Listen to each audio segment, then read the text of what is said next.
You left.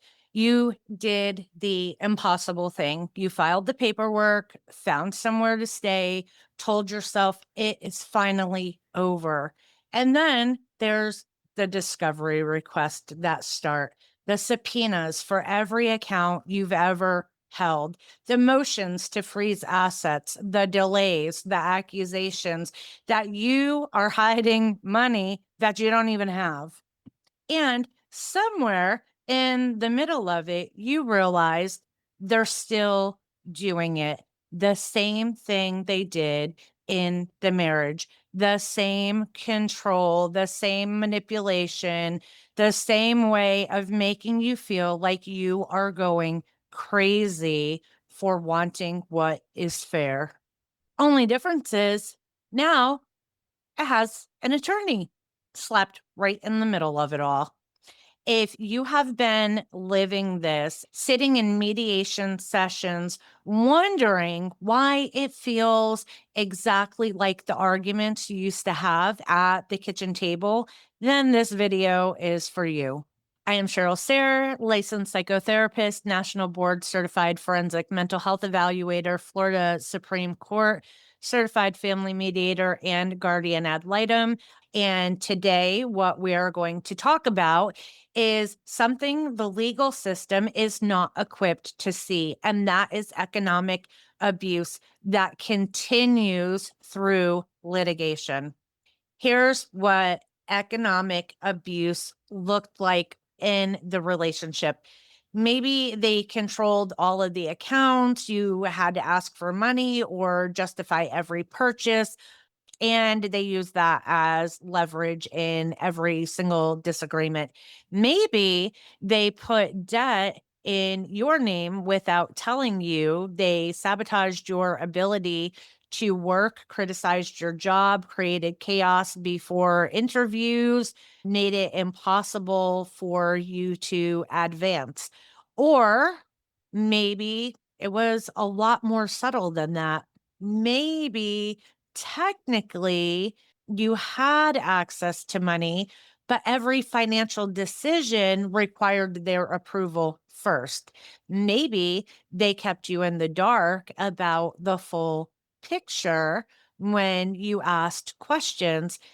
You were told that you were being paranoid, controlling, and ungrateful. The common thread is this: economic abuse is not primarily about money. It is about control. Money is the tool. The goal is to keep you dependent, disabled, and unable to leave. And here's what you probably didn't know until you got the first subpoena or you had to do financial affidavits. The goal does not disappear when you file for divorce or separation. It just changes the venue. In formal evaluations and in the clinical literature on coercive control, we look for what is called the continuation of abuse through systems. That means when direct access to the target or the person who has been abused is removed or limited, the abusive partner uses institutional systems to maintain control.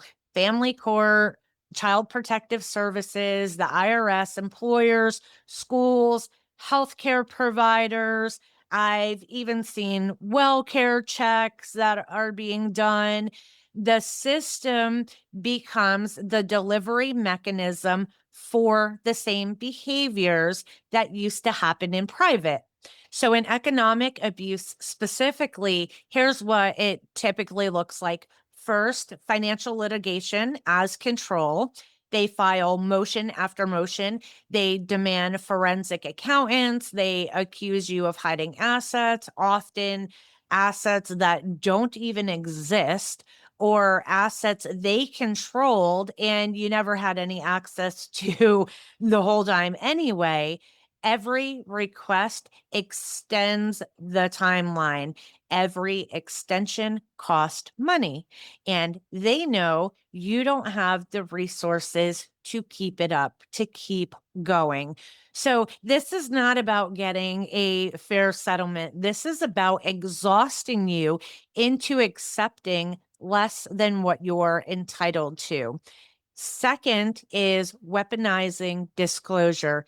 They subpoena everything, your therapy records, your medical history, your communications with family members, not because any of it's relevant, but because it's invasive, because it costs you money to respond, because it keeps you exposed and destabilized.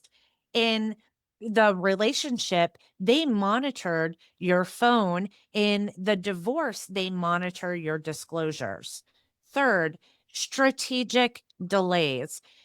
They miss deadlines, they request continuances, they change attorneys. Every delay is another month that you cannot move forward, another month of financial limbo, another month of not knowing what you'll have when it's finally over.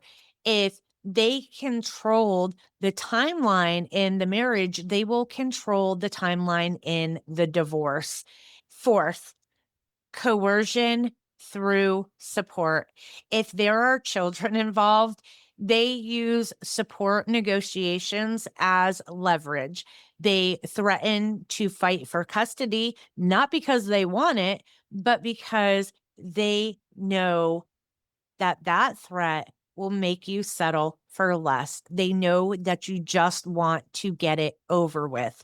So they delay support payments, they dispute amounts, make you choose between fighting for what you're owed and having peace.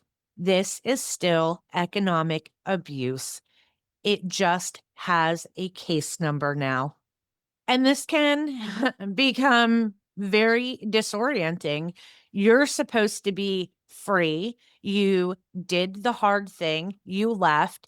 And instead of relief, you're more financially unstable than you've probably ever been. You're paying legal fees you can't afford, maybe taking out personal loans, credit cards, Klarna, Afterpay, all the things, whatever you have to do to be able to pay the attorney. And on top of all of that, you're trying to co-parent with someone who won't respond to basic scheduling questions, but files motion after motion about your spending. You're explaining to your attorney again that this isn't about the money, it's about control, and watching them nod politely and then ask about assets again. You're freaking exhausted in a way that sleep doesn't fix, because it's not physical exhaustion. It's the exhaustion of being in a fight that you didn't start, for resources that you shouldn't have to fight for, against someone who has more of those resources and is using them to punish you for leaving. And the system that was supposed to help you keeps treating this like a normal divorce, like two reasonable adults dividing assets, like there's a middle ground between what you need and what they're willing to give. There is no middle ground. There's none with someone whose goal is control. And that's what economic abuse through litigation actually is: the continuation of control through the appearance of legal process. And then there's your relationship with yourself.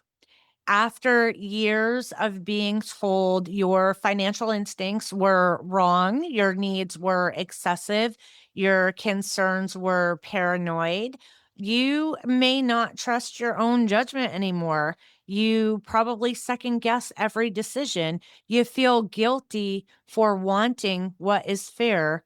Your relationship with your family of origin, maybe they've even been pulled into this. Maybe they're being asked to provide financial support or being subpoenaed or being told a version of the story that makes you look like a problem. Your relationship with your children, if you have them, because economic instability affects your ability to provide stability for them. And the other parent knows that, and they're probably using it. Unfortunately, someone who would use the legal system to continue controlling you financially is someone who is never going to stop. The venue changed, the behavior didn't. And knowing that and naming it clearly matters, because when you can see the pattern for what it is, you can stop blaming yourself for the chaos. You can stop wondering if you are being unreasonable for wanting what is fair. You can stop wondering if you're being unreasonable for wanting a fair settlement. You can stop thinking that maybe if you just explained it better, they would cooperate. They're not failing to understand. They understand, they're choosing to control. That is clarity. Understanding that is everything. It doesn't make the process any easier by any means. It doesn't give you more money or more time or a better attorney, but it gives you something that economic abuse systematically destroys: your own authority over your experience. You're not crazy. You're not overreacting. You're not asking for too much. You're trying to survive the continuation of abuse through a system that was not designed to recognize it. If you're in this right now, if you're in the middle of a settlement process that feels like the marriage all over again, I want you to know that this pattern has a name.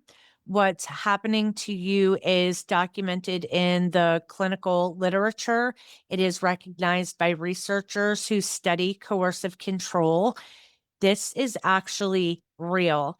And there are people who understand it, who won't look at you blankly when you try to explain that it's not about the money, who know that litigation can be a weapon and financial discovery can be harassment and delay can be abuse.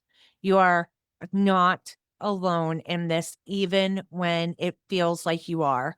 So, if this video helped you see your situation more clearly, I'd encourage you to keep going. Below this video, there is a link to a free assessment that will help you identify which of the 7 relationships have been most affected by the patterns you've experienced. Takes about 5 minutes, and it will give you language for what you've been living that you might not had before, because awareness is where change begins. That awareness is not the destination, that is the beginning. And you deserve to understand what's actually happening, not just in the courtroom, but in every part of your life that this has touched. So that's what I've got. Don't forget, like, subscribe, share it with a friend, hit the bell, get the notifications, leave me a comment, tell me something, because that is how I figure out what I'm going to talk about next. All right. So I hope this was helpful, and I'll see you in the next one.